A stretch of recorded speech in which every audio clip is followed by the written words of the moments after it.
Hello, everybody. Hello and welcome. Would you like to take your seats?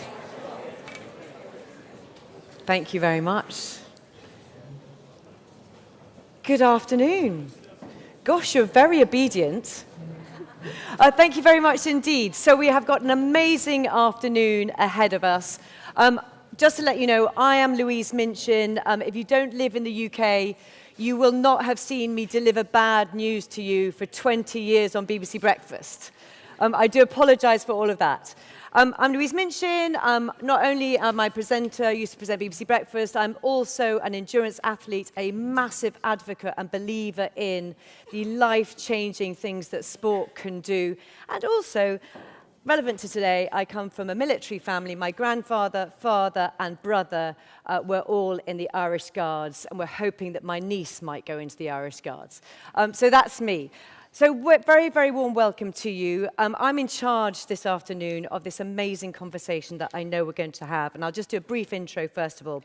So the Invictus Games Foundation, its 10th anniversary, of course, marks 10 years since the inaugural Invictus Games in London 2014. I know you will all remember that fondly. It's a celebration of what the foundation has established in building a global community to support those and their families who've given in the service of their countries. Within these celebrations is, of course, the IGF Conversation entitled Realising a Global Community and Why You Are All Here This Afternoon. So it's my pleasure to welcome you from across the international community, both of you, those in the room here in this spectacular, and particularly spectacular on a lovely day, isn't it, the Honourable Artillery Company, and also those who are joining virtually online. Hello, and thank you for watching us around the globe. As ever, we have a jam-packed programme for you today at this 11th iteration of the IGF Conversation series. And who better than to formally introduce you to the event than CEO of the Invictus Games Foundation, Dominic Reed. Thank you.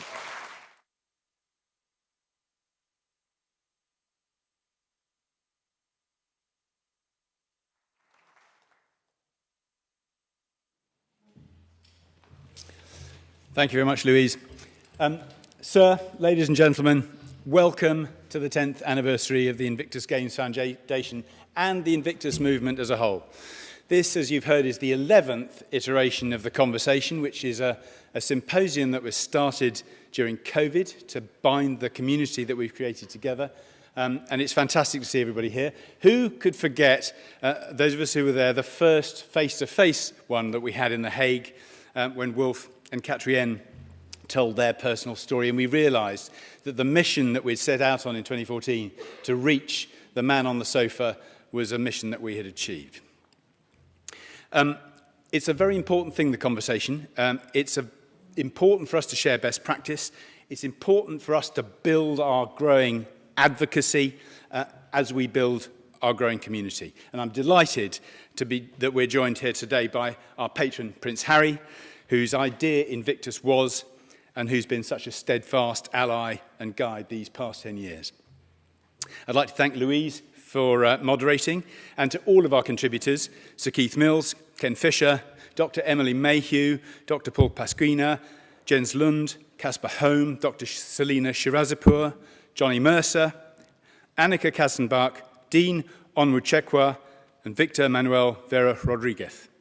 And I'd like to also thank our sponsors, Boeing, represented by Maria Lane and Heidi Grant, and American Airlines, the Armed Forces Covenant Fund Trust, Better Up, Booz Allen Hamilton, and the Fisher House Foundation, and Monster. There are so many of you here today in the audience who've contributed so much to the fantastic achievement of the last 10 years. An international, adaptive, multi-sport event with global brand recognition, which has changed thousands of lives. I'd particularly like to thank my colleagues Richard Smith and Caroline Davis for their hard work in putting this great event together. Thank you. And finally, I'd like to welcome you here to the Honourable Artillery Company, my regimental home, the oldest regiment in the British Army, therefore, of course, the oldest regiment in the world. My granddad signed up here in 1915. And I only discovered very recently he was then medically discharged in 1917 without any visible injuries, which means that it must have been an invisible injury. So there you have it. Hidden in every family, I'm sure, there is a tale to be told. I'd like to thank also my colleagues, the Pikemen and Musketeers out there, as I'm sure Prince Harry wouldn't be averse to saying he's seen me wearing that kit as well. But they are people that I have served with. And the guy with the drum out there, Steve, has been to every single iteration of the Invictus Games, travelling at his own expense to support Team UK. So,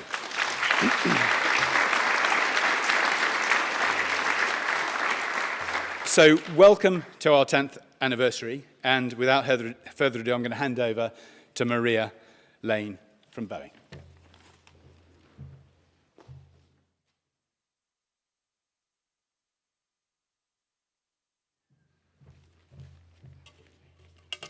Well, good afternoon, everyone. And let me start by saying that what an honor it is for me to be here on behalf of the entire Boeing company to mark the 10-year anniversary of the Invictus Games Foundation. So I'm the president of Boeing UK, Ireland, and the Nordic region. So if I haven't met you yet, hopefully I'll have that opportunity here through the course of the next 2 days. And I'm looking at the next 2 days as we commence celebration, commemoration, and conversation. I know that if it's anything like my experience at the Dusseldorf Invictus Games, it will both humble us and uplift us. And that is why the Boeing company and all of my colleagues here today and I are so proud and delighted to be a part of this event. Our surroundings today, as Dominic also mentioned, are so fitting here at the Honourable Artillery Company. Just by coincidence, I happen to actually have been here at a lovely event just this past Friday evening. We were in the room upstairs, and I was in awe, marveling at the incredible history and tradition that is here at this location. And I thought, what a fitting location for today's event. It is an opportunity for us to be reminded of the courageous acts of selfless heroism of the armed forces that have come before us, and also to honor those who serve us today, as well as the fact that this is the site, as Dominic mentioned, it's one of the largest, most senior Army Reserve units operational today in the United Kingdom, and how important all of them are for our collective defense in today's environment. So you might be wondering, why do I get to have the honor and privilege of kicking us off with these opening remarks? So it gives me great pleasure to announce and tell you that once again, Boeing is the global presenting partner of the Invictus Games Vancouver Whistler 2025.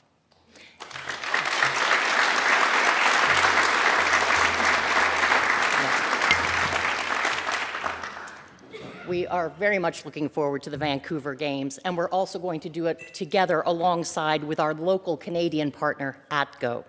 But our history and our commitment to the Invictus Games started with the Games in Sydney in 2018, where that was our first time sponsoring the event. And then we also continued on with The Hague in 2020. But then we decided to kick it up a notch, and in 2023, last year, we became the presenting partner in Dusseldorf. And we had such an incredible experience. We thought we're going to continue this all the way to Vancouver. So this sponsorship is a natural fit for the Boeing company due to our work supporting defense forces around the world. And we also are committed to the broad-based support of veterans all over the globe. So we're proud of our commitment to hiring veterans and reservists and investing in their families and communities. We value veterans as part of our team because they bring incredible transferable skills from the military. When you think about those qualities of leadership, integrity, critical problem-solving skills, that is what we need in our workforce. So we welcome them with open arms and actively recruit them.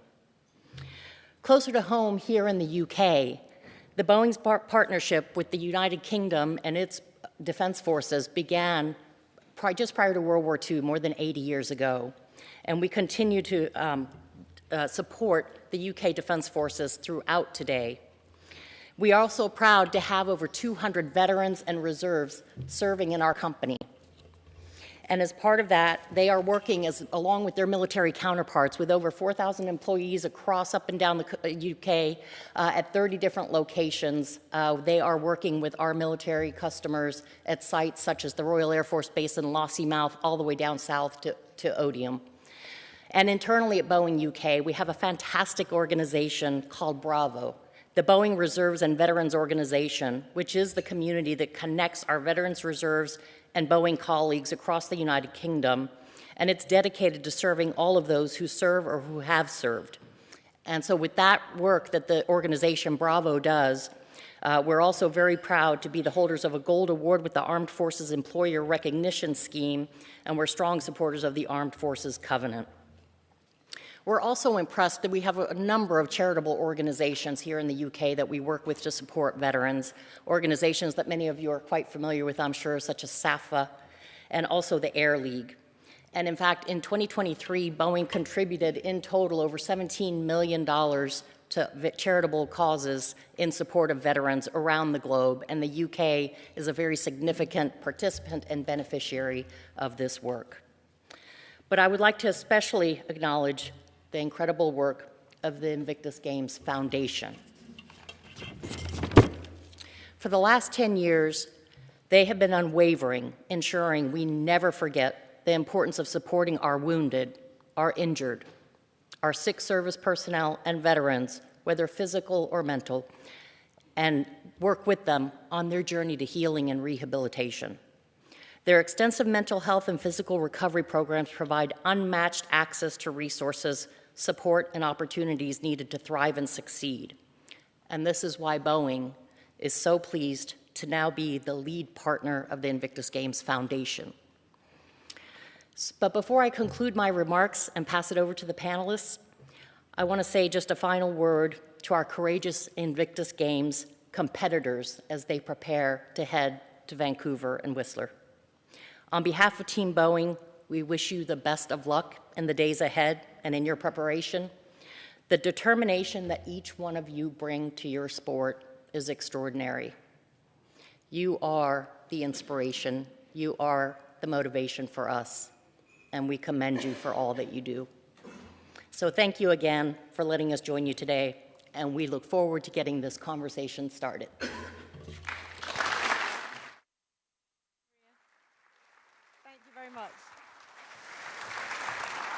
So, just a little bit about structure this afternoon. We've got 3 different really interesting panels. We've got mini breaks in between, but I'll guide you through them all. Our first panel is a look at 10 years of the Invictus movement. And as my special guests, I have the Duke of Sussex, patron of the Invictus Games Foundation. Thank you very much indeed, sir. Sir Keith Mills, GBEDL, former chair of Invictus Games Foundation from 2014 to 2021, and Ken Fisher, chair and chief executive of the Fisher House Foundation, chair of Invictus Games Orlando 2016. A very warm round of applause. Thank you so much. Where are you going to sit? You go here. Go here. Thank you. Thank you very much. Thank you very much. Thank you all. Oh, thank you very much indeed. And how are you? It's nice. It's nice, isn't it? I feel a bit like I should go forwards. Better? Better? Much more comfortable than BBC breakfast sofa.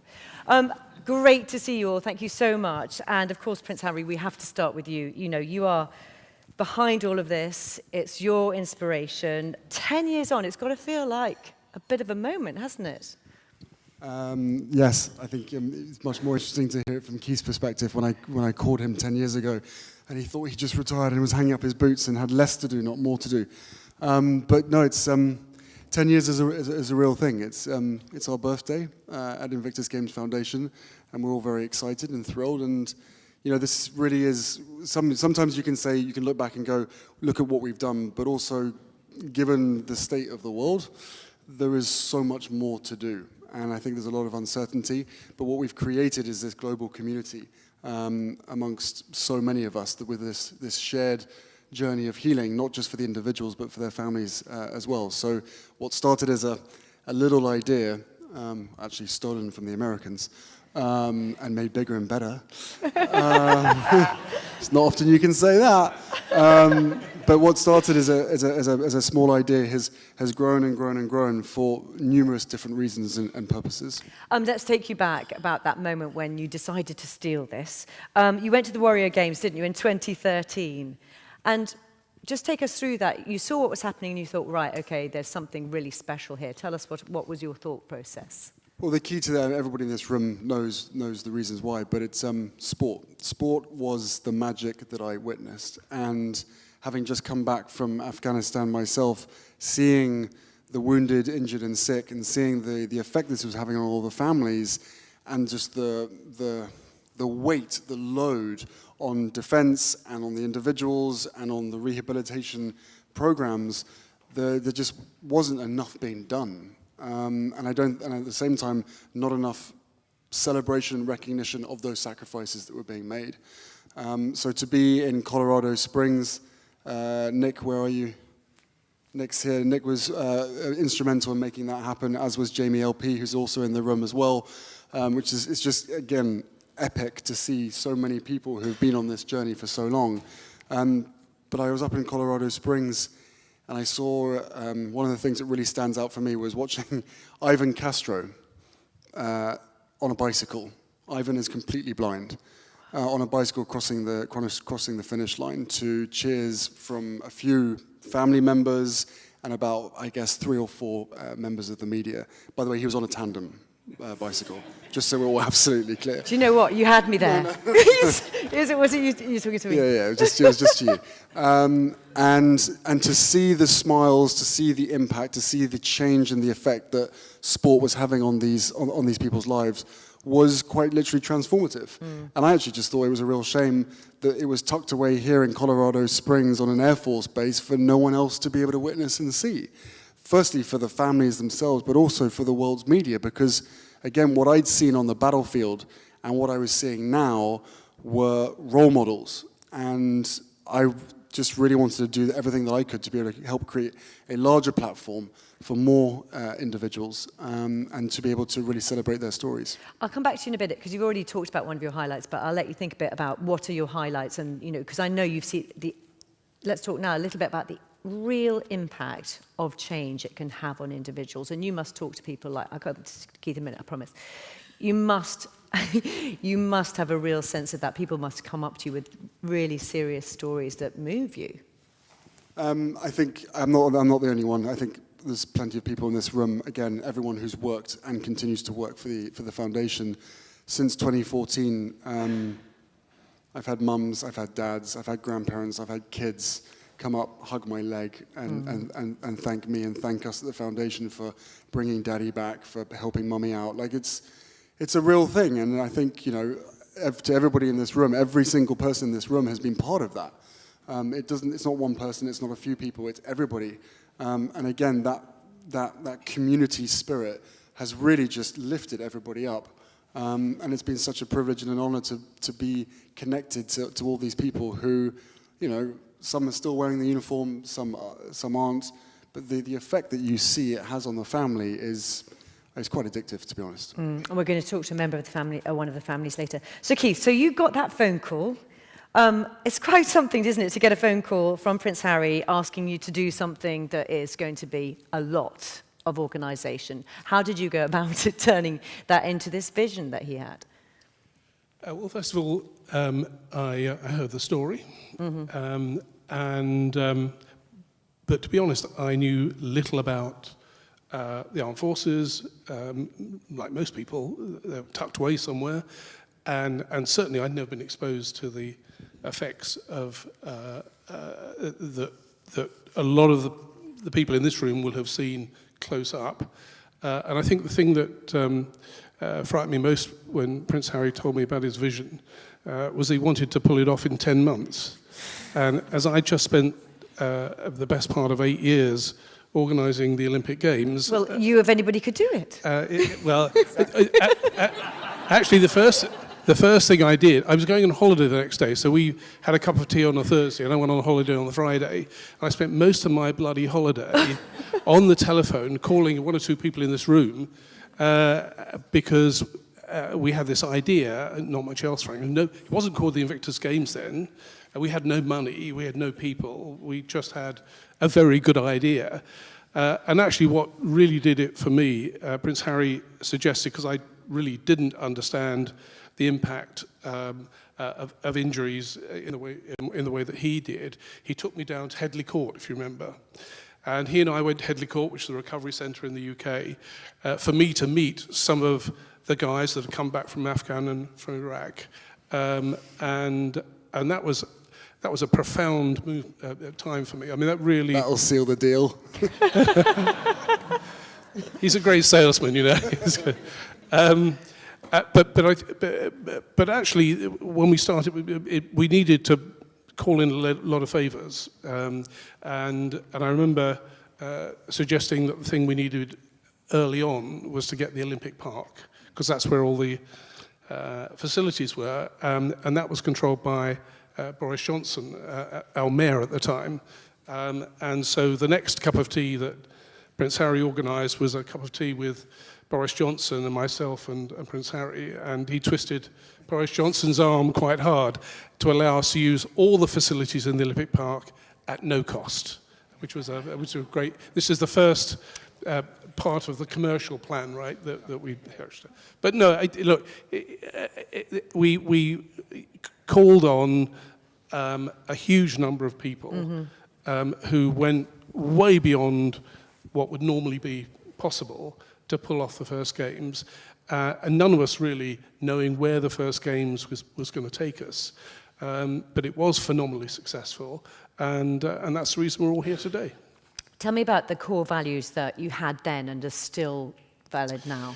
One of the early decisions we made in one of the first meetings we made was that these games should not just be about those that were served, but should be about their families. You know, those that have been injured or become sick or wounded, their families go through the trauma as much as they do, and they're going through the recovery in many cases in the same way as they are. And so from the very beginning, we built into our plan the fact that every competitor would be allowed to bring a couple of members of the family at no cost to them, because we thought that was such an important part. And actually, since that early decision, that part of what the Invictus family does has grown. The family has become increasingly important in the recovery, and we'll talk about this later today, about what happens after a games, and the family are there after the games, and supporting them is just as important. Thank you. Ken Fisher, you're Chair and Chief Executive of the Fisher House Foundation, Chair Invictus Games Orlando 2016. Just tell us a little bit about the work that you've done with Invictus and why it's so important from your point of view. Well, when I first got involved in the adaptive sporting concept, Fisher House had already been in existence for 25 years. So Fisher House at that point had realized the value of having families be part of the healing process. Our motto is, a family's love is the best medicine of all. When the concept of adaptive sports really took root, and we had the chance to get involved from a family and friends perspective, it was with the Warrior Games back in 2012, 2013. I remember going to Colorado. I remember meeting Duke and thinking that, like the Warrior Games were such a well-kept secret, that these games needed to be televised. They needed to be out there.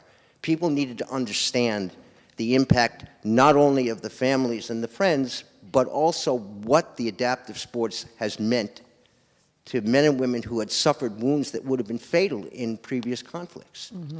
The average stay, you know, was months, not weeks, not days.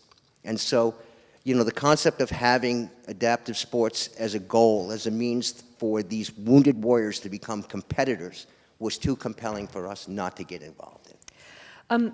It's very interesting you're talking so much about family, all of you. Prince Harry, I've been watching it last night, Heart of Invictus again, on Netflix. And what's really key in that program I want to talk to you about is how much impact it's actually having, Invictus, on attitudes towards disability across different parts of the globe. I can sit here and tell you what I think, but I think it would probably be better to speak to the very people themselves, because back in 2014, we talked about how I heard stories how individuals wearing shorts with a prosthetic or with two prosthetics, we were walking around London, and you would see the parents take their child across to the other side of the road. Or someone comes walking towards you and just looks as though they're struggling. Again, the kids and the other people cross the road to go in the opposite direction to them.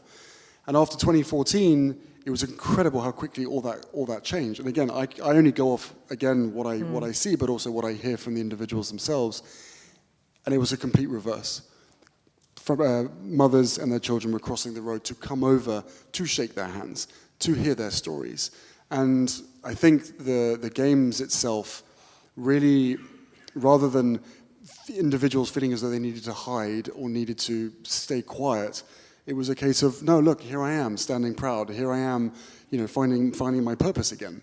And so many of these kids viewed then and still view now these individuals as superheroes. They really do, and I think that I think that should be encouraged. So, with regard to how each country has been affected or changed, or the perceptions have been changed through whether it's the documentary or through the games themselves, all I can say is that every single time, every single country we go to and that host the games, the impact, the positive impact on society as a whole is hugely positive. So it has ripples beyond. Well, yeah, I can use Germany as one example. One of the main reasons that we chose Germany was because we felt the need to be able to reconnect the German public with the service members. And for reasons that I don't need to necessarily go into detail here, but there was a huge divide. There was a huge gap of understanding. There was very little respect, very little admiration. There just wasn't that connection that I think we in the UK here and across the US that we take for granted. And now, just last week, they've announced that they now have implementing a Veterans Day. And that's off the back. I don't think we can fully take complete credit, but I have no doubt that Invictus Games and what happened, the magic that happened within that stadium in Düsseldorf, has a huge part to play there. And that will always be part of our global mission, which is going to these countries. And there are other places. Denmark is another classic example where the media in that country has very much been in a habit of telling just the negative stories as opposed to the positive stories of those that have served. So I think again, you provide this platform, whether it's on television, whether it's in the sporting grandstands, or whichever way you can. It's always about storytelling and giving these individuals the opportunity to tell their story, the true story, so that those perceptions of whatever people think they know is corrected. So Keith, I want to ask you a little bit about after the games, because there's so much pressure, isn't there, and so much excitement and all the rest of it building towards something like the games. What about afterwards? Because I know this is something you're thinking ahead of, about that kind of post-games, post-competition downward. You might just feel, I've seen it myself with competitors with that, the slump afterwards. You're looking at that, aren't you? Yes, I mean, I think the great concern in organising the Invictus Games was what happens afterwards. And I actually saw it a lot during my Olympic journey, that once a competition is over, and particularly when a sportsman has retired and they've focused their entire life on competing, and then suddenly they don't have that in front of them, some sort of really serious mental issues start kicking in. And I think we were very aware that we didn't want to leave those that competed and the families of those that competed without some support. And so beyond the games, which we started a few years ago, is now gathering momentum, is going to be increasingly an important part of what the Invictus family does, not just organising a great competition, which is really has far-reaching, as you've just said. Many countries don't look after their veterans very well, honestly, and the Invictus Games has a great opportunity to change that in these countries. But just as importantly, we need to make sure that those that have competed are supported too, them and their families, once they've finished competing for the Invictus Games. Ken Fisher, let's focus on families again from your point of view. How best can Invictus support families and their needs in the future? I mean, you do so much of that anyway, but what is your view? Well, I think the groundwork that's laid at each and every games is something that we build on. And I think that, you know, remembering that the families are an integral part of the healing process is the most important thing, I think, as it relates to families. At Fisher House, you know, we've seen that value. We get involved so early on in the process that, you know, we see a lot of frowns. We see a lot of uncertainty. We see a lot of sorrow. And yet when we go to the games, we see smiles. We see celebrations. We see the end, in so many cases, of a very, very long journey. And so having adaptive sports as a means to that end, and having, you know, the families be an integral part is so critical that you cannot put a premium on it. You just can't. Right. Can I just add to what Ken's saying? Because it's so critical at that early stage for Fisher House to be able to provide the space for families to be there for the individual to heal while the family is healing as well. But I think in answer to your question as well, and building on what Ken was saying there, more than anything, it's just the acknowledgement. The acknowledgement and the understanding that the family, that once the individual signs up to serve, that the whole family is signing up to serve as well. And I think as collectively, again, this is preaching to the converted here, but as long as everybody around the world understands that, that to me is the biggest thing that we can do. Because yes, then comes the experiences, then comes the opportunities of which, you know, the Invictus Games Foundation isn't just about the games. It's about all the other days of the year that we have to, and we provide opportunities, adventure training, sporting activities, whatever it is, but experiences for the individual, but also for their families as well, so that they can do the things that they loved doing before, and actually proving that those things are still possible. We're going to run out of time shortly, but I want to look ahead. So we're celebrating 10 years, and I'm going to ask you, Ken, first, just because you're furthest away. Looking to the next 10 years, what would you like most, what would you like to see happen? Well, first, I'd like to not build another Fisher House, because it's not necessary. That's not realistic, because as long as there's people wearing the uniform, men and women wearing the uniform, there's always going to be a need. But I think as far as we're concerned, we would like to see the family and friends remain in the front and center, if you will, that the value that they bring to the healing process is not only told, but people need to understand exactly what that means. People hear the words, but too many people don't understand because they don't see it for themselves. I wish everybody can come to an Invictus Games and see the power of adaptive sporting, and to see the power that the family and friends have and what they bring to the table. You know, the United States is the only nation, to my knowledge, that has a VA, a Veterans Administration. So it becomes even more critical, you know, for other countries with wounded veterans to not only be able to take care of those men and women, but also take care of their families and acknowledge what their families have done, because, as the Duke said before, the entire family serves. Thank you very much. Sir Keith Mills, your thoughts? Well, actually, we were talking just before we came in here about the team and what the next 10 years looks like.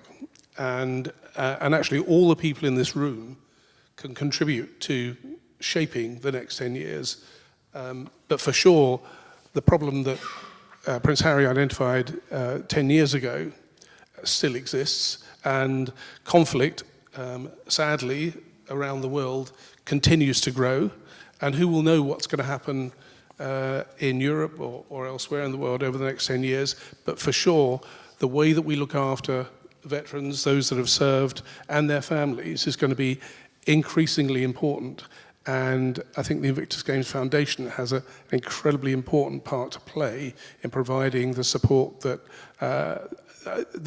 frankly, in some countries, it just it's not even on the radar. You know, if you go to many countries around the world, looking after those that have served their country just doesn't feature. If you get injured, then you're on your own, and that's something I think globally we'd like to change. Mm-hmm. Prince Harry. Look, I've said this over and over again over the years, every single time I've been asked a similar question, which is, how long does Invictus go on for? And the answer to that is, for as long as it's serving a purpose. I would love to, more than anything, and there'll be people in this room go, oh, what does he say? But I would love more than anything to be able to put this in a box and put it on a shelf and let that box be covered in dust because we don't need it anymore. But as we all in this room understand, probably more so than most, that's just simply not the case. And I'm a big fan of trying to solve the root cause of a problem. That root cause of the problem is conflict, and I can't fix that. So we will always be here to be able to spread the message, tell the stories, change the perspectives, and help as many people as humanly possible. Because Invictus transcends borders, it transcends politics. It is what it is. There's this magic within this community that exists. So, you know, the next 10 years, I think there's going to be more people coming through. There's going to be more countries that are going to join, and then the other countries' numbers will probably reduce. Back in 2014, the Team UK and Team USA was up in the 130s. Mm-hmm. It's now sort of half that number. And, you know, we cap our competitors at 550 strong. If there are people in this room who want to really come in with a big number of funding, then we can probably increase that. But then that means that the games go beyond a week, and then everything else starts becoming much longer and bigger. But just building off, again, what Sir Keith just said, Nigeria is a classic example. A country that joined, the first African nation that joined us last year, had no form of sport rehabilitation really whatsoever until they saw Invictus and started building their own program. They've been in conflict for 15 years. But no one knows that. No one talks about that. They got thousands of wounded. And now, and then also we're talking about Ukraine, and they've got hundreds of thousands of wounded. And the stigma on wounded in both those two countries is off the charts. And that, to me, is it's not just the conflict and the injuries. It's the recovery journey and what they're up against. They're up against it from a physical perspective, they're up against it from a mental perspective, but they're also up against it from a societal perspective. So whatever we can do within the foundation, building on what we've already created, but also relying on the very individuals that have healed themselves throughout this process. I just caught eye with JJ. JJ, in 2014, JJ was questioning whether he would come to the Invictus Games or not because he thought it might be an egg and spoon race. It wasn't, and I'm really glad that you joined us. And you won medals, which was great as well.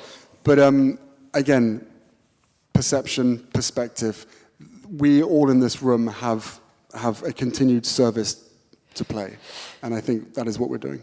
Nice to see you, JJ, by the way. We've worked together as well. And we're going to speak to Dean from Nigeria a little bit later. Is there anything you want to say something? Come on. Just real quick. You know, in the United States, a couple of years ago, it was estimated that almost 20 to 22 servicemen and women were committing suicide every day. There was a stigma around psychological health that we have gone a long way towards eliminating.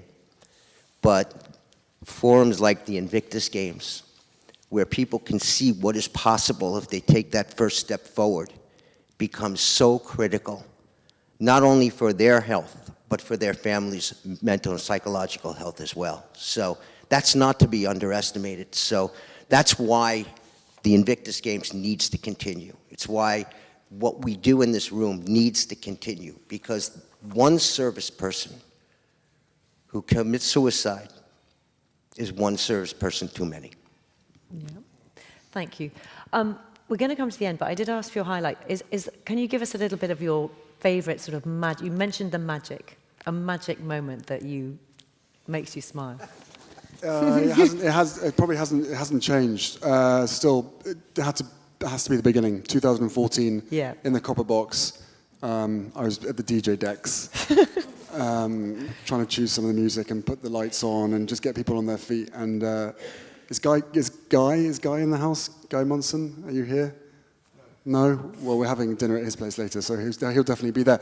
But Guy basically never left his seat at the copper box. He was there the whole time, up and down, doing Mexican waves. The whole thing was absolutely incredible. But it was that final game of USA versus UK, and it was just end-to-end. I think it was wheelchair rugby and wheelchair basketball.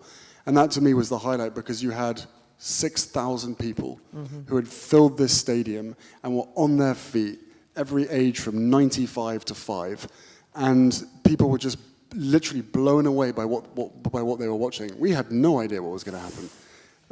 I seem to remember you were sent to the sin bin, weren't you? That was a separate game, but yes. Thanks for yes, thank you. That was your highlight then.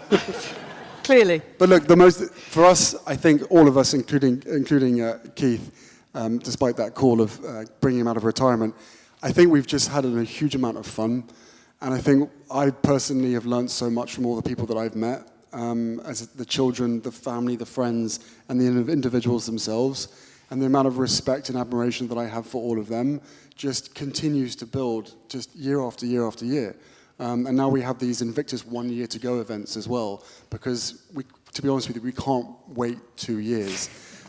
So it's just like whoever's going to host the next games, we're all going to be there 1 year ahead, and then at the games themselves. So yeah, the highlight for me is being in this community with all these people. So thank you. Thank you very much. I think we're going to have to end it there. Thank you very much, my brilliant panel, the Duke of Sussex, Sir Keith Mills, Ken Fisher. Thank you very much indeed for your time. Thank you. Thank you, well done. Thank you. Thank you. Thank you. Thank you. Thank you very much. Thank you. Thank you very much, everybody. We're going to just have a mini break. I'll come back here and tell you when that's over while we swap microphones. You can stand up, do what you want to do, fiddle about a bit like I do. Do whatever you want, but I'll be back in about 5 minutes. Thank you very much indeed for the moment.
Hi, everybody.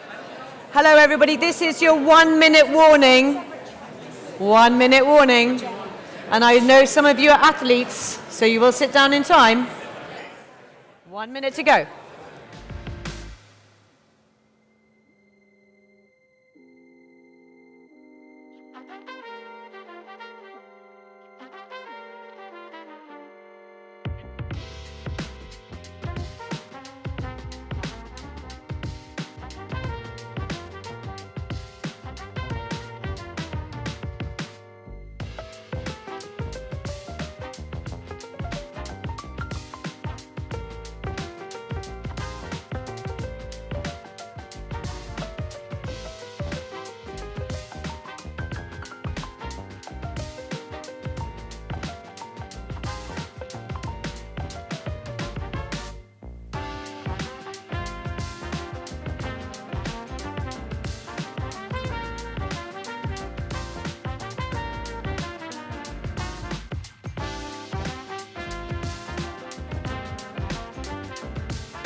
Hello, everybody.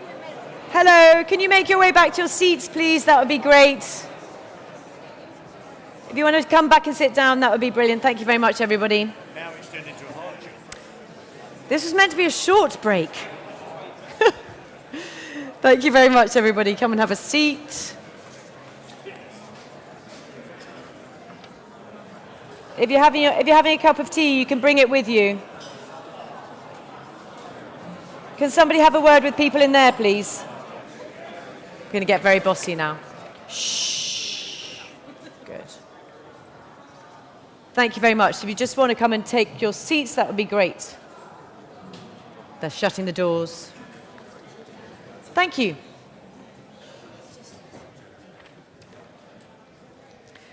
I love that they're shutting the doors on the noisy ones. You are all perfect. Thank you very much indeed, everybody. So our second panel is about medical research into provision of support for the Invictus community and drawing on the experience and injuries suffered by our Invictus cohort, which is the focus of ongoing research that you'll all be really interested to hear about.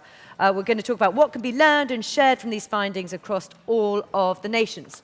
So we have going to talk to us in the next 30 minutes or so. We've got, first of all, Dr. Emily Mayhew, the Centre for Blast Injury Studies, Imperial College London, Trustee Advance Charity. Dr. Paul Pasquina, Chair of Physical Medicine and Rehabilitation at the Uniformed Services University of the Health Sciences and Chief of the Department of Rehabilitation at Walter Reed National Military Medical Centre. Yep. Also, we have Dr. Selina Shirazipur, IGF Research Consultant, Assistant Professor at Cedars-Sinai Medical Centre, who's got some amazing research she's been working on over how long is it, Selina? 5 years. 5 years, and she's seen it in hard copy for the first time today, which I know is a big moment for her, so she'll talk about that later. Also, Jens Lund, who's a team manager of Team Denmark, and Kasper Holm, I'm going to say star of Netflix. Yeah? There he is.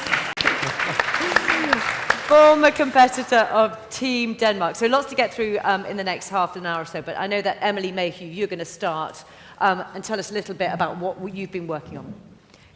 I don't need to stand up, do I? You can do what you like. Okay, so my name is Emily Mayhew. I come from Imperial College in London, and I am a trustee of something called the Advanced Charity Study. It is a cohort study, which is an actual scientific thing. It doesn't mean we're just looking at things randomly. It's an actual scientific thing where you look at a patient group over a very long period of time. There are two things to know about cohort studies. The results you get from them are the most valuable gold standard scientific research results. And the second thing is they're incredibly expensive. So the advanced study was created in 2015. It's our 10th birthday next year, Maybe we'll have a party. Maybe you'll be invited. Maybe there'll be cake. I'm not the treasurer of the Advance Board, and he doesn't like me making commitments to expenditure in advance. So maybe there won't be cake, but maybe. And it started in 2015, a year after the ending of the war in Afghanistan, where we had, as the gentleman from Fisher House referred to briefly, as a cohort of unexpected survivors. In the United Kingdom, we had around 700 people who came back from Afghanistan who the textbooks said shouldn't. And we had to provide both surgical and medical and rehabilitational and psychological support that we had to improvise because we weren't expecting them, and so we weren't ready. And all of you, I hope, will know the extraordinary stories of those surgical teams and Headley Court, and how that response was put together so that 700 survivors remained 700 survivors. What we had no sense of was what life beyond survival would look like for those 700 people. We hadn't had people who had lived that long before. Actually, I'm a historian. We had people who'd lived that long before in a war a century ago, but we weren't very good at taking notes. So the Advance study is our response to the need to take notes during the lives beyond survival of the unexpected cohort. And it is formally, as a cohort study, 1,200 strong. It's made up of 600 wounded in-service veterans and 600 veterans of Iraq and primarily Afghanistan, but who have not been wounded. So they're our counterfactual, they're our control group. 600 doesn't sound like much, but it is amazing for any of you who've ever worked on cohort studies. 600 is amazing. It isn't too few, and it isn't too many. It's just right. And I was reminded today by my now colleague Dean, who I think you're going to see speaking in panel 3, and he used a word which was absolutely fundamental to the success of the foundation of the Advance study, and that was recruitment. Thank you for saying that, Dean, and reminding me how important that was. For us to be able to recruit that 1,200, that group of 1,200, to be able to do it partly from when we started in 2015, when nobody thought that this was possible, and they certainly thought it was too expensive, and couldn't we just do it by sending out a form?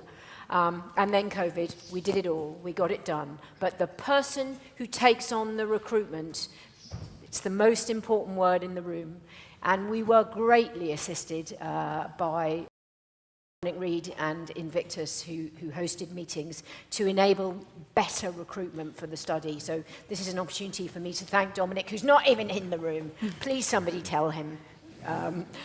Please somebody tell him that I thanked him. We all thank him, and we thank him every day. And here's what a cohort study does. Every 2 or 3 years, those selected for the study come up to the new Headley Court, what is Stamford Hall, and they have a battery of tests, I think you're supposed to call it. They have blood work, they have DEXA scans, they have TBI, MTBI, they have a range of mental health and psychological well-being tests, everything that can possibly be drawn or prodded or mapped on a scanning machine is done. To me, that you could have this all done at Harley Street. In fact, I saw a poster for it when I was coming in on the tube today, but it would cost you at least $5,000, and that is true. You get a lot of medical tests for nothing, and I'd like to say, I can't remember who said that, but then I saw that Josh Bodgy is in the room, so it was Josh Bodgy who reminded me that you really are. How often can you really say in life you get something for nothing? $5,000 worth of stuff for nothing. The Advance really offers a great deal to its participants. But in return, 10 years down the line next year, we are getting some extraordinary information from the study groups. We are learning, for instance, that there is a relationship between long-term cardiovascular health and how people have received resuscitation and rehabilitation. We've learned about how bone density is affected by not just amputation, but the prosthetic wearing. We're able to really pin down very precisely how bone density is affected and what we need to do about it. We're learning about hormone panels, we're learning about blood work, we're learning a range of really useful information that we need to know, and we need to know going forward. We do two things at Advance. Of course, if somebody has a the potential for cardiovascular problems, or that's something that they need to take care of if their cholesterol is a little higher than it should be, we pass this information on to them, and then what they do with it is entirely up to them. Take it to their GP, to their medical caregiver. But what we're also doing is building, finally, a picture of what happens to people who survive when they shouldn't have done. And this isn't just about Afghanistan, this is about any war that you care to name. There will be unexpected survivors from all wars, whether it's a large land war in Central Europe or a short, fast war that's mainly fought in the air. Wherever it is, people come back who shouldn't have, because medical technology has changed, because CASEVAC has changed, for lots of reasons. And now we have a structure that we can apply to understand what the rest of their lives is going to look like. We're not guessing. It isn't just notes. It's actual, properly expensive science. So I'm just telling you about this now because I see the Advance study and the Invictus Games, a range of other organizations, but probably Advance, CASEVAC, and Invictus, as 3 points on the landscape of recovery through which our veterans travel. And it's an important point to mark out. It's an important point on the journey, and it will be there as long as they care to make the journey and care to give us their time. And I'd like to take this opportunity to thank Invictus for the support, and also for the Invictus members who are also Advance members. Keep going. See you next year. Thank you very much. Thank you very much. Thank you.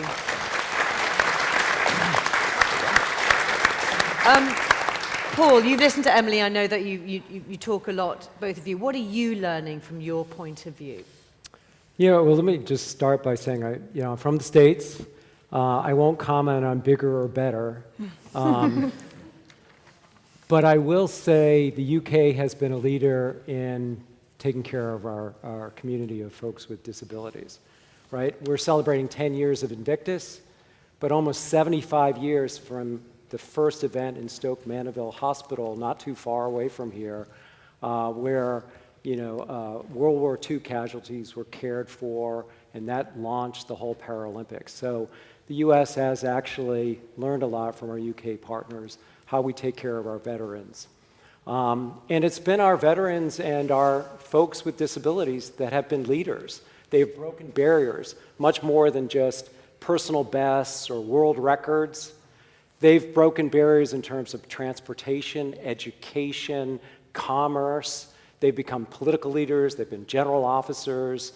They are CEOs of companies. So, individuals with disabilities are trailblazers. But despite the successes that have been made over the last 75 years, there are still enormous challenges. There's data that shows clear association with cardiovascular disease, 2 to 3 times higher incidence in our wounded warriors, particularly those with spinal cord injury, amputation. Arthritis, 4 to 6 times greater, chronic pain, skin breakdown, morbidity and mortality. So those challenges still exist.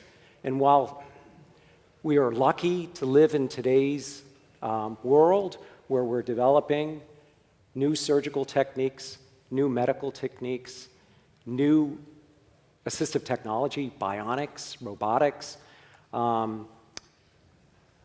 we're probably not going to develop one pill, one surgical technique, or one device that's going to cure all people.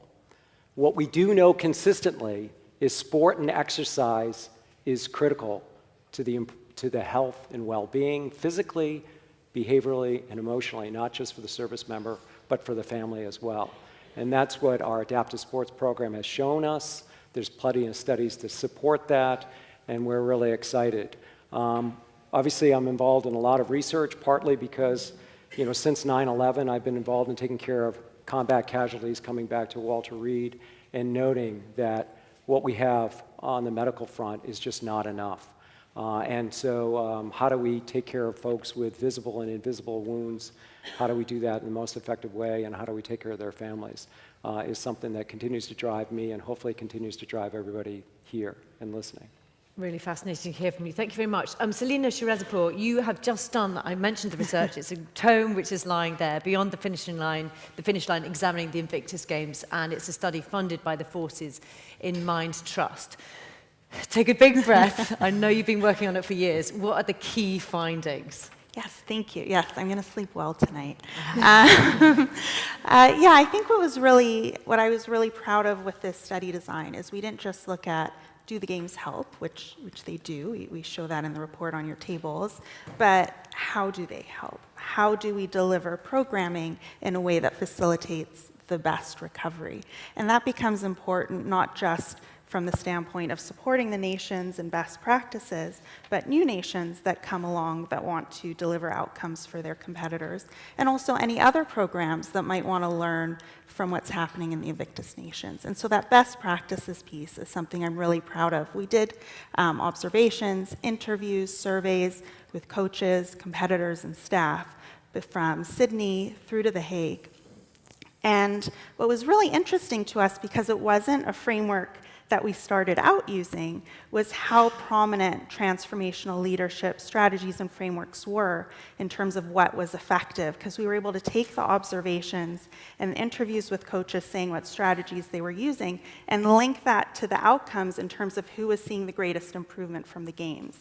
And those transformational leadership strategies were really important, and two pieces of that I'll just highlight quickly for you. Well. I'm fascinated, that's what I'm looking at. Yeah, I mean, there are a lot of different components, but two I want to highlight is the first aspect of transformational leadership is seeing the individual as a holistic individual. So not just as a competitor, and not just as someone who may have an illness and injury, and not just maybe as someone who is a current or former service member, but someone who has a family, might be starting to get an education, might be looking for a job. And so with that, sport is this guiding force and that power that brings everyone together, but training doesn't just become about sport. It becomes about finding time to work on mental skills, resilience, planning with the individual with their goal setting long term, and talking about the games not just in terms of how can this experience help you for competition, but how does it help you the day after the games, 6 months after the games, a year after the games. So you're building an individual, and alongside of that, a competitor too. And then the second component is giving people and individuals and competitors the opportunity to give back. There's so much of that ethos within the military, and that's missed often afterwards. So providing opportunities to be an advocate, a mentor, or a coach so they can give back to their nation and to their cohort. It's so interesting hearing all the research. I really want to talk to the two here, obviously, right on the front line of that. Jens Lund, your team manager of Team Denmark, and she's talked specifically there about how important leadership is. So you came to this, how, for starters? Well, I started off at The Hague as friends and family for one of the participants from the Danish team. And I saw the growth for him, and how he learned to cope with different strategies, and not only strategies within the sports, but actually strategies to cope with life afterwards.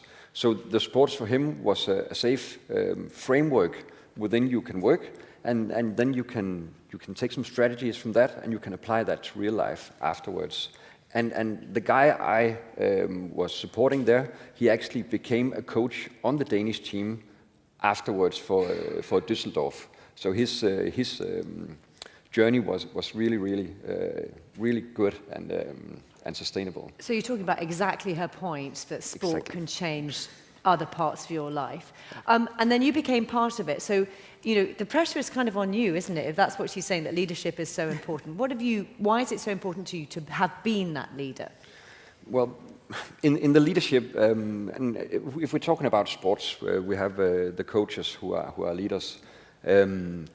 And in the Danish team, I don't need a gold medalist at the Olympics as a coach.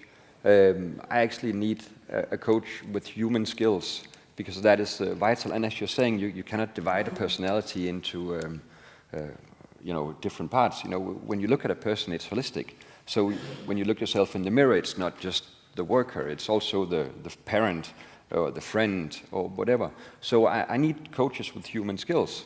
But also, on the other side, I need psychologists and social workers who are not afraid to take the hands off, the gloves off, and get in the dirt and jump in the pool with the participants, and also be human with them. So it runs both ways. So I need coaches with human skills and psychologists with sports skills, in a way you can say. You sound brilliant, by the way. Casper, so so many of you, I imagine most 90% of this audience must have seen you on the Netflix program, obviously. You've moved from a position of a competitor, you're moving to the leadership role now. So why is that so important for you to do that? I think it's a great opportunity for me to take that part of my journey now. I've been in a long process in The Hague and afterwards in the Düsseldorf as a competitor, and the growth I've had there is just like now I'm going a step further, trying to reach out for some of my colleagues or the other veterans, and just helping them and supporting them in their journey and standing in the background cheering. What's it like? It must be hugely empowering to be able to give what you've had from Invictus back to other people or help them on that journey. Yeah, it means so much to me that I can't describe. I'm getting very emotional when I'm thinking about how to help them. It has been such a long journey, and now I'm there where I can go in the background, and when they want to hear some of my story or tell their story and go into it together and just be in it when we are on our bikes or if we're in the pool, it makes me glad. Yeah. I love those snatched conversations at the end of the pool. Sometimes they are actually life-changing, aren't they? Yeah. Tell us what, it's great to have you here. Tell us, it's difficult to put it in words probably, but Invictus has changed your life, hasn't it? It has, yeah. Without Invictus, it sounds like a great word, but without Invictus, I haven't been here today. I haven't had any community after my service, so I have felt like the most lonely person in the whole world. And then I discovered this year in 2019, and then it's suddenly something just opened up again, and now I have an identity again, not as a servant member or a prison guard as I was afterwards, but now I'm a part of a community of people who are supporting each other and growing with each other and cheering for each other. And I know if I have a bad day, I can just reach out, and some of the guys and the girls from the team, they'll be in the other end of the phone, and that means a lot. And Jens, I just want to pick up something that we talked about earlier when we weren't on the stage about sort of life post-Invictus as well, because that's something that you concentrate on as well, don't you? Definitely. And what we worked on the previous team, we started preparing the competitors halfway through, like what is life going to be after the Invictus Games. But actually on this team that we're just kicking off in 2 weeks' time, it's one of the initial things we're going to work with. It's like, what are we going to do after the Invictus Games? Because, the Invictus Games is a ridge for them in the horizon, and they see that, but when they've climbed it, they need tools to create a new ridge. And also, sort of getting on in life, because their previous selves don't need them anymore. It's their future self that needs them. So very important looking forward. Paul, do you want to pick up that point? No, I would just say that, and this has been mentioned before, in the US, we've seen 50 to 55,000 injured service members with visible wounds, but hundreds of thousands with invisible wounds. And even in the United States, we do not have enough healthcare providers in the behavioral health space. Relying on coaches, relying on peers. It's huge. And I think it's under-recognized how important it is. We did one study at Walter Reed, and the #1 scoring benefit from our Wounded Warriors was that peer-to-peer interaction. And one of the most predictive factors for poor outcomes is social isolation. And the Invictus provides both peer-to-peer interaction and gets rid of that social isolation for those with, visible and invisible wounds. I'll just repeat everything I just said. Did you hear him? We're not on a time. We're not on Yeah, a time. we are. We literally are. Of course we are. You got 30 seconds. Go for it. They just cut out the U.S. mic. I get it. No, I think people understood or heard what I was saying. I think we did. And just really quickly, you got about 20 seconds each. Looking forward to the next 10 years, what would you like to see? Good, solid, expensive science. Okay, that's fine. Yes. Well, just building the community and working further on. And as Prince Harry said, you'd wish it wasn't necessary, but unfortunately it is. So presumably you'd like everybody to read this, and I know their copy is there, and we will get it to you, but go on. There'll be a quiz. It's that, going into those beyond the games activities, our research showed those are really beneficial, and especially the esports component, the virtual components, and how that can expand the reach of programming. Brilliant. Casper? Yeah, I'm looking forward to find some of the veterans that haven't seen or found out what the Invictus Games can and see them grow in this community. Brilliant. That's about recruitment as well, isn't it? Go for it. No, just, I hope war goes away, but we're just, basing it on the premise that it's not. And the more we can do to increase awareness and access to these activities for those that have served our nations and those that continue to serve for others is, it's really humbling to be a part of. Bang on time. Thank you very much indeed. Let's give them a round of applause. Well done. Thank you.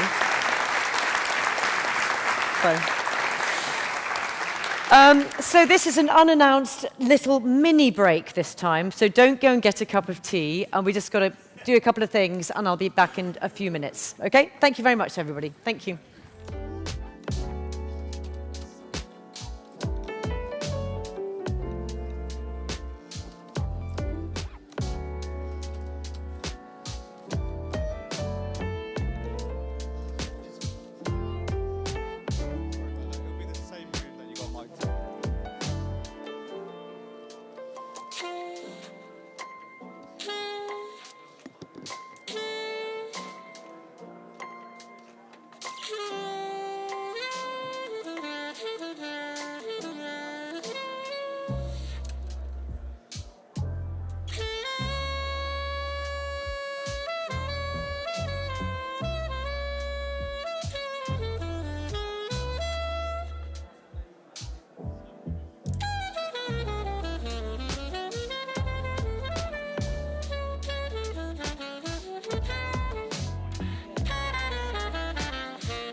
Thank you very much. Can you hear me? You can hear me. Shh. Thank you. Thank you very much, everybody. Oh, that's so useful for my wedding ring. Thank you. Do you want to take your seats again? That's brilliant. We've just got one more panel coming up, and I know you've got lots of things you want to talk about afterwards, so there will be plenty of time for networking. Okay, all ready? I'll just wait a second until you're sitting down.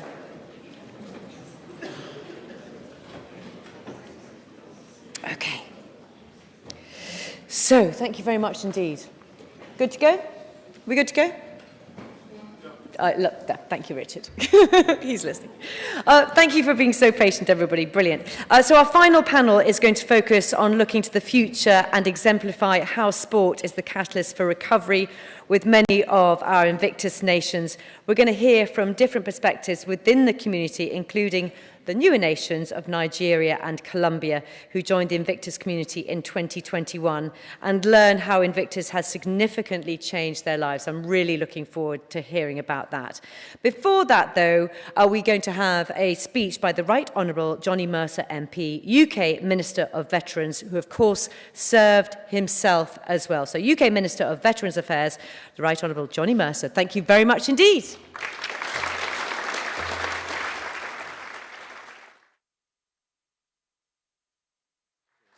Nice to see you. Excellent. Right. For those of you who don't know me, Johnny Mercer, I'm the Minister of State for Veterans Affairs in the UK, and was asked to come along today and say a few words about Invictus, what it's about at the moment, and potentially what the future looks like as well.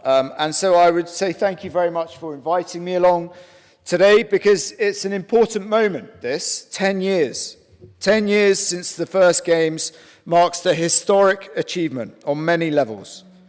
To those of you who run the Invictus Games, the Invictus Games Foundation, I of course pay tribute to you.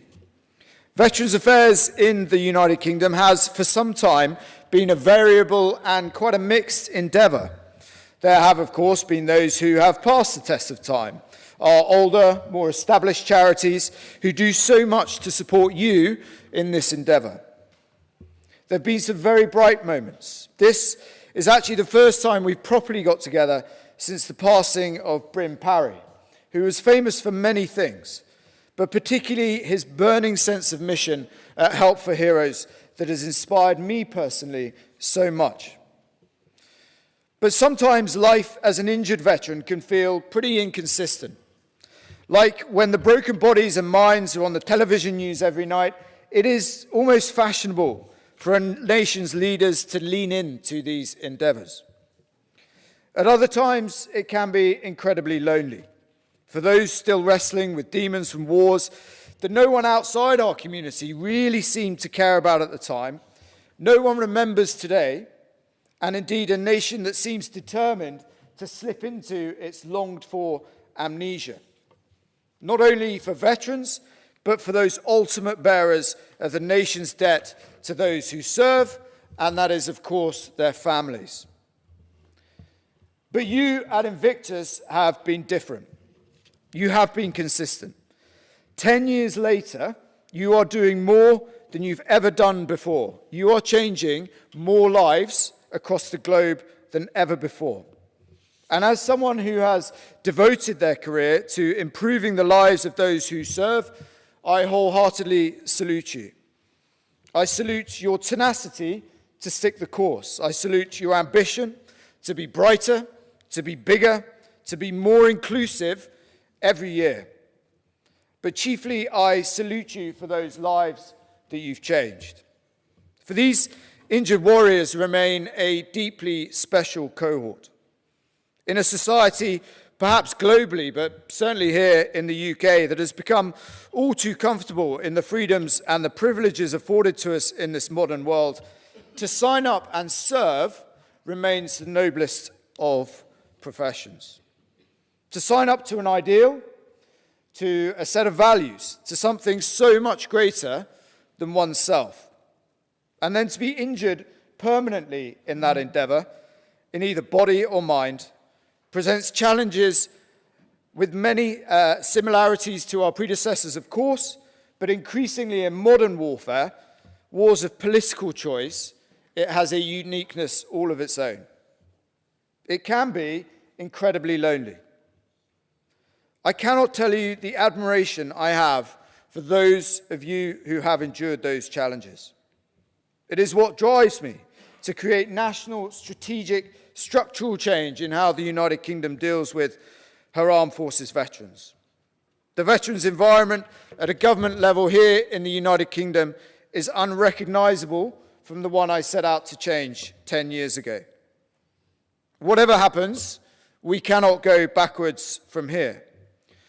But the light on that hill we've all tried to climb in the last 10 years has always been Invictus. The power of sport in recovery has been well known for a long time. But your determination to take it to the next level has been unmatched. I cannot adequately express to you here today the sheer power of what you have done. You have reached into the darkest recesses of people's lives when they have literally nowhere else to turn, and you have transformed their existence. Yes, it is about the sport, but then again, it's not really. It's about our common humanity. Man's conduct to fellow man, you set the standard. The humility, the courage, the determination, the absolute resolve never to quit. I am Invictus, the tattoos say, and indeed you are. But of course, your work is never finished, and I want you to take it to the next level again. One only has to cast your eyes a little higher to see the massive challenges coming down the track for veterans in countries like Ukraine. Many, many mistakes have been made over the years in veterans' care globally. I see them even today, both at home and abroad, well-meaning, well-funded, but ultimately ineffective. We have come too far. We have learned too many painful lessons off the back of too many of our finest people not to take this to the next level for those who need you. For as we stand here today, there are 20,000 young amputees in Ukraine. They think life as they knew it is over. The happiness that comes with physical activity is at an end. They need you. They need a supernatural body to light the way for world-class recovery. And the truth is, there is no one better placed. They don't need to endure those painful lessons of old. They don't need to endure those feelings of hopelessness, of being overwhelmed by the seemingly insurmountable challenges ahead, both for them and their families.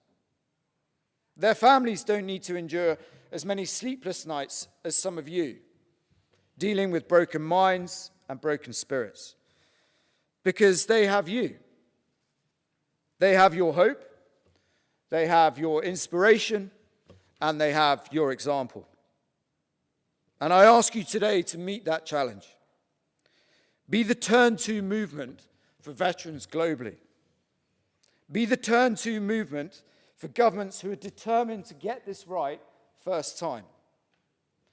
Be the turn-to movement in the darkest of nights and in the most hopeless of scenarios. I may well not be long of this parish, which is good news to many of you, I understand. But you are truly building a legacy that will outlast each and every one of us.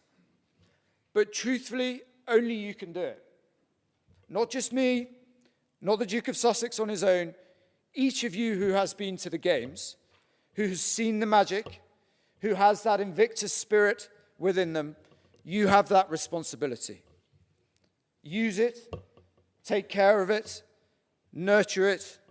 It is very, very special, as are you. Thank you very much.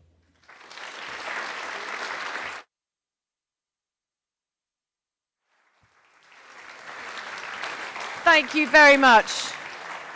Thank you very much indeed for that. So our last panel's coming up right now. What does the next 10 years look like for the Invictus movement? And we've got some wonderful guests to join us. I'll just read out their names as they come up. Heidi Grant, Vice President, Defence Global Growth and Engagement at Boeing Defence Space and Security. Annika Kazenbach, a spouse of German competitor. Thank you very much, Annika. Dino from Team Nigeria. And First Corporal Victor Rodriguez from Team Colombia. Welcome all. Let's give them a round of applause. Thank you. Whoever you are. You keep going. Say wherever you like, Dean. Thank you. Hiya. Thank you. Oh, thank you very much, all of you. Thank you. Oh, right. Where should we start? Should we start with you, actually, Heidi? So from Boeing's point of view, you've had a huge, long, distinguished career. Why Invictus? Why is it important to you? Yeah, so I encourage everybody you're here today. Something led your journey to be here to support Invictus. So what I'd like to do is for you to go on a journey with me today. 32 years with U.S. Department of Defense is what led me to Boeing and then to be supportive of Invictus. I was in the Pentagon the day that we were attacked. I can tell you it was the darkest day of my life. And you think about that, how it just leads you based on that experience. But I can tell you, like many of our veterans, when you go through the darkest day, you also saw the light. So after that day, and you saw like so many nations pull together to support the U.S., the militaries that came together to, like you would never seen before. So after that day, opportunities came up, but I wouldn't be where I am today if I hadn't gone through that darkest day as a career civilian. I took my expertise as a financial management, and I became the first civilian at U.S. CENTCOM, our warfighting command, that was doing the war in Afghanistan at the time. There had never been a civilian doing that before. And part of that job included counter IED, improvised explosive devices. How do we get the technology? A lot of it was unproven at the time to support our warfighters. So as part of that passion, I was deployed with our military colleagues to talk to the warfighters on what they needed, what they were seeing. And it was simple things, taking and getting into the battle zone and seeing that maybe just some asphalt to harden the roads so that the enemy couldn't bury these improvised explosive devices that were injuring our veterans. So it was an awesome opportunity to be there, and what I saw was this coalition coming together, all with their unique strengths to bring the strengths collectively. And when I think about that experience, that's what drives me to Invictus. I also had the opportunity to go to Walter Reed every time I went back to talk to our Congress to get the funding resources that we needed. I would stop at Walter Reed.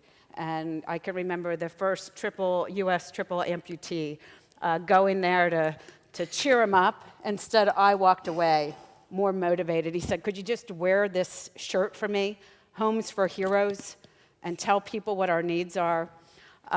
So again, looking at those experiences and Boeing, what we're doing here leads me to Boeing being a supporter of Invictus, because I'm a big believer in that if we're going to fight together, or if we're going to get the capabilities to the warfighters, hopefully for deterrence, we also need to heal together. And I'm willing to talk more about what Boeing did. Maria talked about our Boeing UK, what we're doing as far as our veterans, and I'm willing to give more about what we are doing and why I chose Boeing. Is really a lot of it's about what the company does to give where we live and make sure we take care of our veterans. I'll come to that. Shall we speak to our wonderful guests on our left? And I heard a little bit earlier from all of you your stories. Dean, why don't you start with your story? Sorry. Tell me a little bit about yourself. Okay. I'm an EOD personnel. I'm a Nigerian soldier. I'm still active in the service. I specialized in explosive devices. I did a course 2013, and I've been on it since then till when this happened, 2021. It was successful throughout those years, and it gives me joy anytime I render the enemy's ID useless for our troops to pass safely. It gives me great joy doing this work because I find it more like saving lives, which is basically my job. So we were in our camp. We were going out on a routine check and also to get our food stuff from the other side of the camp. And then there's a vulnerable area where the enemy usually lay their IEDs waiting for us to come. So when we get to that area, we have to divide the troops into two. So I be an EOD personnel, I have to like safeguard that area to check and then see if there is any mines, if in case there is a surprise attack, at least our troops will not be dashing down on mines, so I have to secure the place. In the process of checking, I discover IED laid serially, 6 improvised explosive device laid serially. And I have no any other choice than to tell others, the other troops to dash down and work on it immediately before there is any surprise attack. I did it successfully, actually, but it was just that the enemy have noticed. They are always reading us. So they have noticed, and that we usually bring out the mice, and then, so they are very, very, very, so that day they laid it with 2 switches, and the battery and the anti-lifting devices. So I discovered the battery, I disconnect the battery, disconnect every other thing. The anti-lifting device was what triggered it because it is under the mine, and I'm not seeing down. So my brain wasn't reading that side. So in the process of taking it, bam, the whole thing exploded. So my joy there is that no one got injured, my soldiers, nobody got injured, aside me, myself, and I come out alive. It's also a great joy for me. But then I was a bit like depressed because I'm a vibrant soldier. I love doing things myself. You can imagine me now sending somebody to bring this, bring that, bring this, bring that. I was like, no, this is not me. So as time goes on, I get in touch with someone who introduced the Invictus to me. I say I should try it, and thank God, I'm regaining. Tell me, your Invictus has meant a lot to you. Indeed. Indeed. Tell me, you've been snowboarding? Sorry. You've been snowboarding? Yeah, it's snowboarding. I don't know why we laugh. Why wouldn't you go snowboarding? Yeah, I did snowboarding. You can imagine in Nigeria we don't have snow.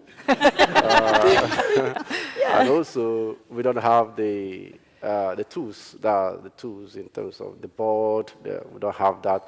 In fact, I see it only in television, and I've never experienced it before except that year. So, but when I heard that I'm going for snowboarding, I was so happy because I want to try something new. And aside that, I'm going out of, will I call it my comfort zone? Yeah. Yeah, I'm going out from that part because I'm always indoor. So depression can easily get up with me. So I'm very happy. So when I get there, I met some people who are like me. I say, really? I thought it's only in Nigeria we have this, not knowing that others also share their stories together with me and get me encouraged. We talked a little bit earlier, didn't we, about how much it has changed your life being part of Invictus. Yeah. If I should, let me start from this aspect.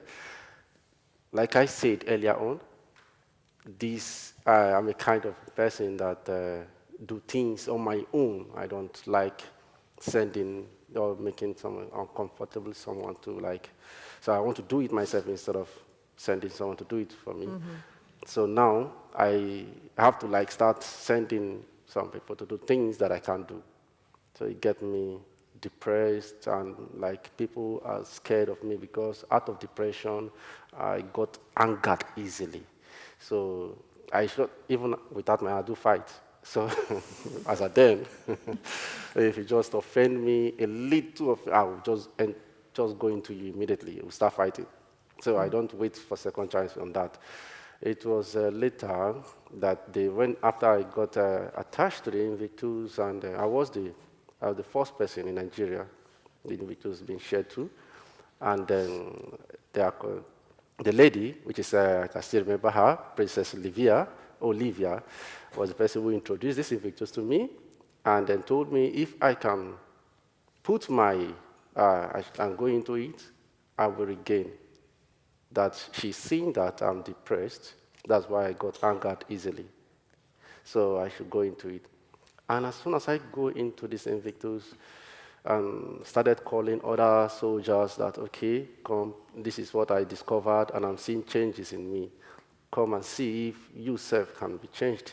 So I started putting people into the Invictus Nigeria, and it gives me job to do, actually.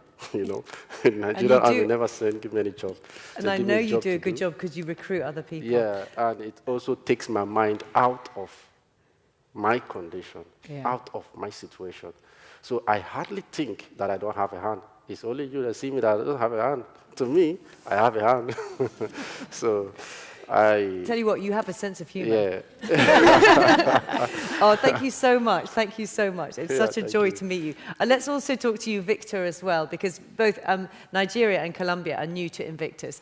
Tell us a little bit about your story as well. Okay, my name is Victor Vera from Colombia.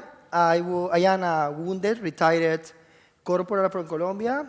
You can see I lost my right leg above the knee. It was in 2009 in an ambush for the Colombia guerrilla FARC.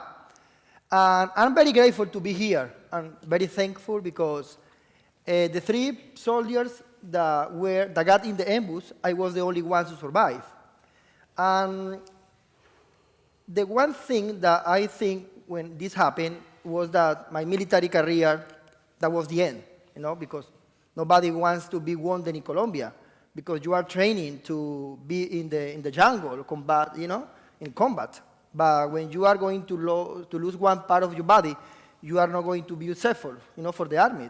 But then I realized that I can continue working in the army, doing different starts. And when I found the sports, that was the best support for me, because that helped me for my rehabilitation, for my recovery. Because at the beginning, it was very difficult to start with a new life, and also for my family.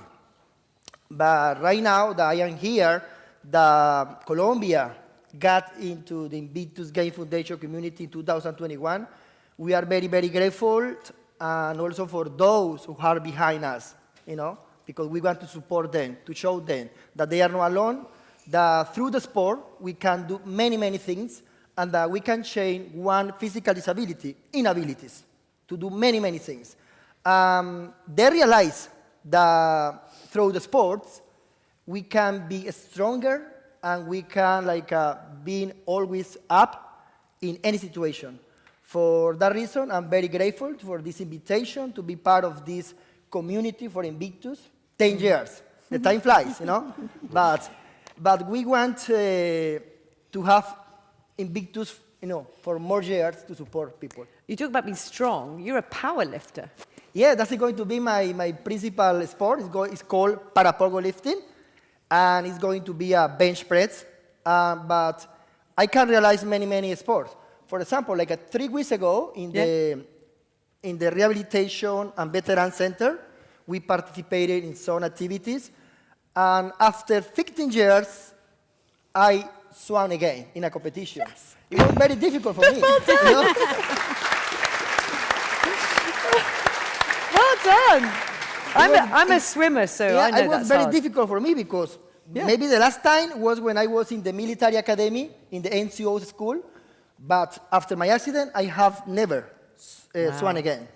But I realized that I can do it. Also, I play sitting volleyball. I have never played that one. it was very difficult, no? Because at the end of the game, my left leg, it was like a hurt, you know?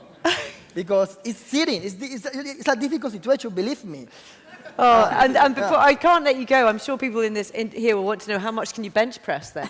I mean, I wouldn't have a clue. Right now is about 160 pounds. Oh no, sorry, kilograms. Oh my gosh. But there are more people in Colombia that are stronger, but I know that's I can't. a lot. Yeah, I want to be like be more like to be like other people in Colombia who are representing Colombia right now in Thailand in this kind of sports. Wow.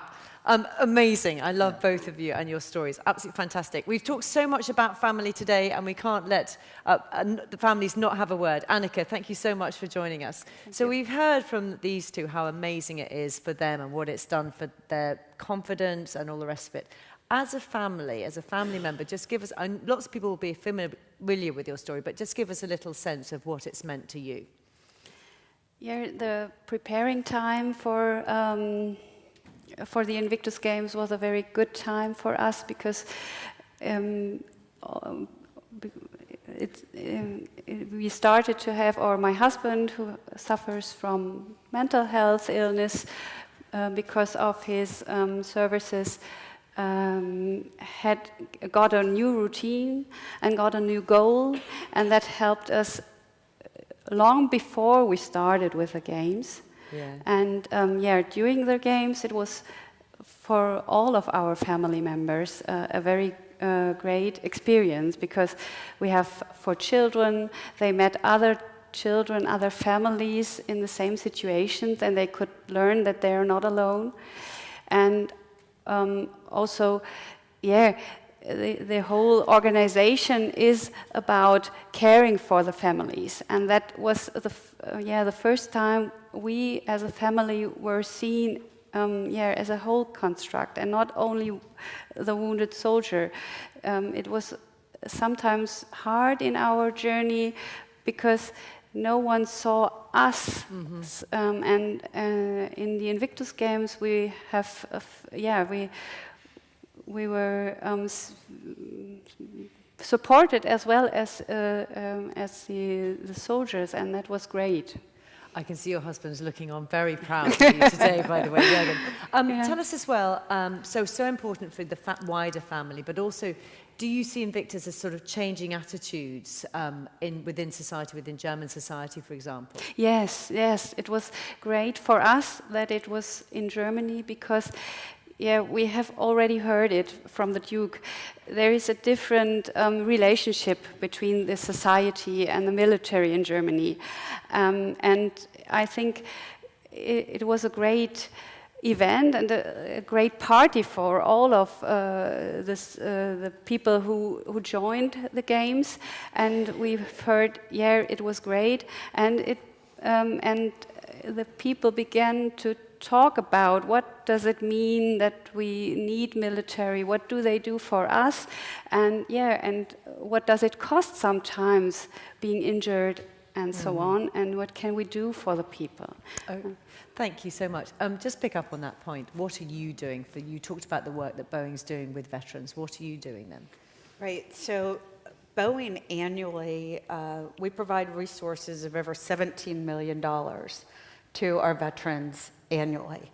And that goes to what Annika just talked about. Some of this is for family programs. Some of this is for skills, which is so important. As was mentioned by the very first panel, it's not just about the game. It's about what happens after the game. And how do we then bring these veterans into the workforce? So we have programs out there. We have skill bridge programs. We have hiring our heroes programs. So there's numerous programs that Boeing has adopted. And if I can mention one thing that you and I talked about earlier is it's not just like the physical game. It's a lot of what's been talked about is both the mental, emotional, and spiritual magic that happens, and Boeing wants to be part of that. And Annika, you've felt that very much as a family, haven't you? Yes, it was not about winning, but it was about what you're winning for your personality, and so and you're winning friends, and you're part of a community who understands you, and that was the great experience of that. Thank you. Oh, we could carry on for a long time, but we're out of time. Thank you very much indeed. It's been such a pleasure to meet you, Victor. Thank you so much, Dean, Annika. Thank you, Heidi, as well. I know lots of people want to talk to you, so thank you very much indeed. Let's give them a warm round of applause. Thank you. Love that, Heidi. Thank you. Thank you so much, Annika. Oh, thank you so much. Thank you. Thank you, Victor. Thank you. Thank you very much indeed. Wow, what an afternoon. Just to really round up the kind of thoughts of what we've talked about and look ahead to the next 10 years, I'd like to invite Dominic Reed, OBE, of course, back here. Where are you, Dominic? Thank you very much indeed. And Richard Smith, are you going to join me? Come on, you two. Thank you very much. I feel I should let them just have the mics. What do you think at this point? Dominic, where would you like to sit? Who wants to start? Gosh, what an afternoon. What an afternoon. It was an amazing afternoon. How should we round this up? What have you learned this afternoon? What do you take away for the next 10 years? Well, I've been scribbling notes. Oh, gosh, look at this. I just need to sort of, brain doesn't hold these thoughts. For me, I mean, community comes out loud and clear, community again and again. And we had a really interesting conversation this morning with a group of trustees. And I think, we focus on sport, we focus on the impact of the games, but what have we learned in the last 10 years is about community. We have created a community. Everybody here hasn't come to play sport, they've come to listen and to be part of it. Tomorrow you're going to go to St Paul's Cathedral, you're not going to play sport, you're there because it's a moment, and it's an important moment, and there are going to be hugs and people coming together, and I think that's a vitally important thing, and that addresses the things we've heard of, the social isolation, which is another issue, which I think is something that we have done something to mitigate, and the stigma around mental health and all of those things. So I think, I always say, if you'd have written on a piece of paper that bringing families from different countries together and having them sit in a hotel lobby side by side and not necessarily say very much, if I'd said that is curative, that is going to affect people's lives and change them, people would have thought I was a lunatic. But that is what has happened. And you can see the bonds of friendship, you can see the healing happening, and that is what it is. So yes, sport is crucial, running the games is crucial, the detail of what we do and deliver is crucial, but it's about the community, it's about the human dimension to it. That's what I've learned. Thank you. Richard. Thank you. I mean, I just echo what Dominic has said. I think we've been reminded today of what's at the heart of what we do, and sport is at the heart. I think those who've given in the service of their country is at the heart of what we do. And I think the Minister just summed it up so well. Those common values of those who've served and given in the service of their country. The enthusiasm, the inspiration, Dean, Victor, one just can't help but just walk away from here and think, wow, you are an inspiration. The resilience, the humanity, the humility which the Minister reminded us of. And then, Annika, we've said it, and Louise, it's come through time again, the families.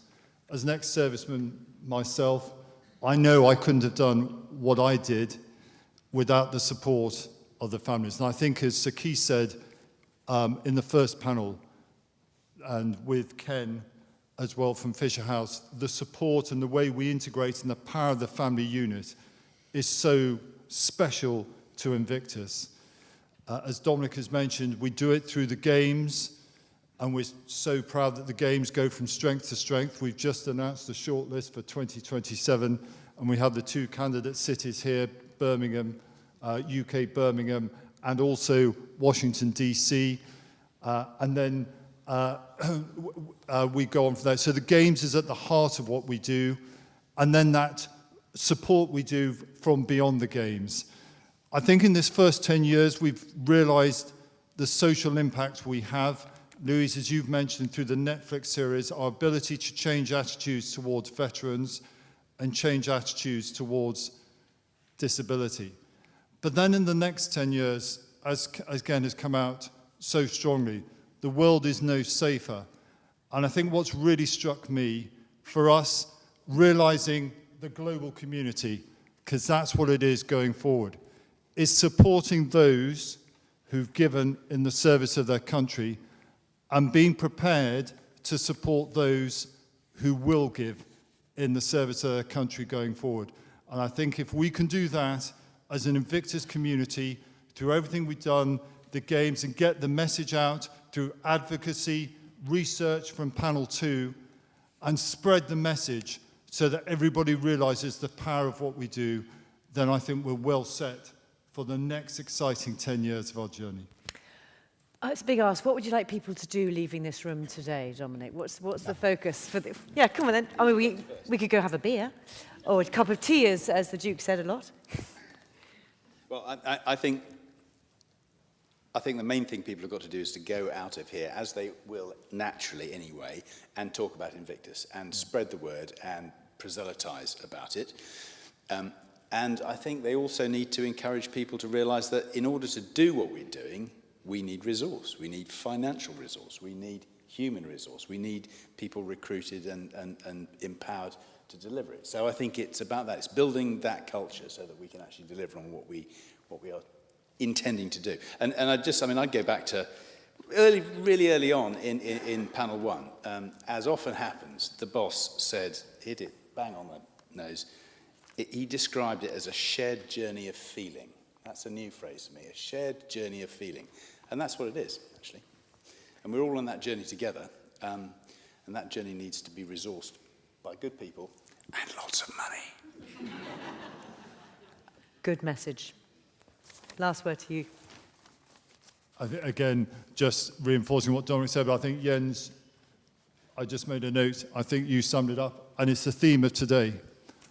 Build the community. We are a community. We're so proud to be part of that community. We've got so much to do. As the Minister said, we must be the go place, the go-to movement. We must be. That's what it's all about. Let's keep building the community. Thank you very much. I just want to say on my behalf, it has been such a pleasure to be here this afternoon. It's been very moving. And I'm just going back to what Dean said to us earlier. He said, what Invictus has done has let him find hope again. And I think that, for me, was such a clear message that's come through in everything that you do. It's been amazing. So thank you very much for letting me be part of this very serious and very meaningful conversation. I think we've all got to come back on stage, have we? Do you know something I don't? I do, I'm afraid. And but if I could just echo those thanks. First of all, to all of you for coming and sharing and being part of it. It's just been so wonderful to see you all. To all the speakers, thank you, and I'll come back to the speakers in a moment. To the Honourable Artillery Company, to the Pikemen and Musketeers, and for all the staff here, Chloe, Sean, Paul, for making us so welcome. KSS Audio, thank you so much. You've just made it brilliant. To the team, as Dominic mentioned, Caroline, who's coming up in a minute to help anyhow, but everyone knows Caroline. Everyone.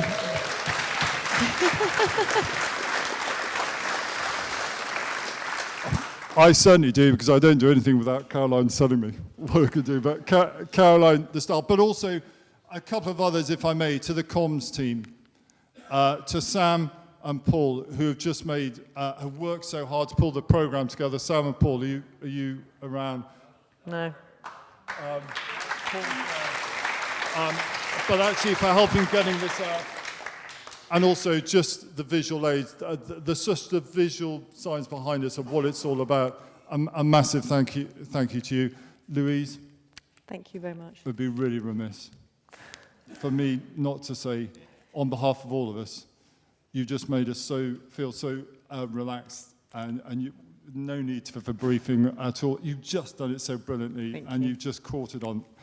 Thank you. It's been an absolute pleasure to have you. And if I could just finish, we'd just like to say thank you to all the speakers, and just with a very small memento presentation. So could I just ask the speakers to come up, those who've been on the panels, just if you could just come up, please. Thank you, Dominic. Thank you very much. Thank you. It's been an amazing afternoon, hasn't it? Amazing afternoon. Come on, Annika. Come on here. Talk amongst yourselves.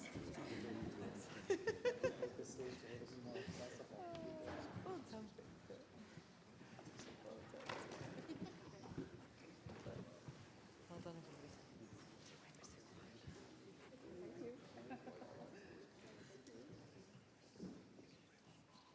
I'm gonna move down. I'm embarrassed.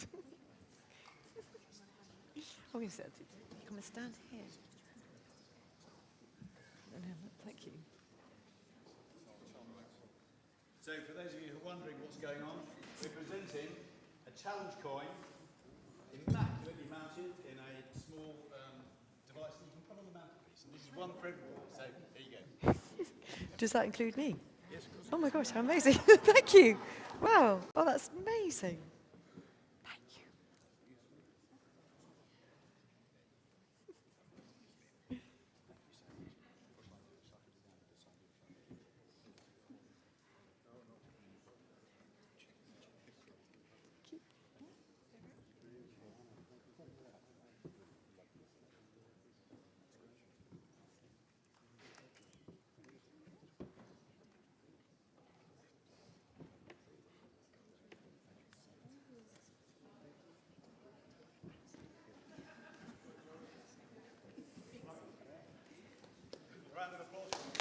Congratulations. Thank you. Thank you.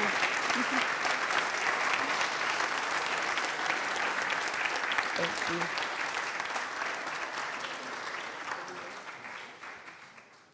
I don't know what we do now. I don't know.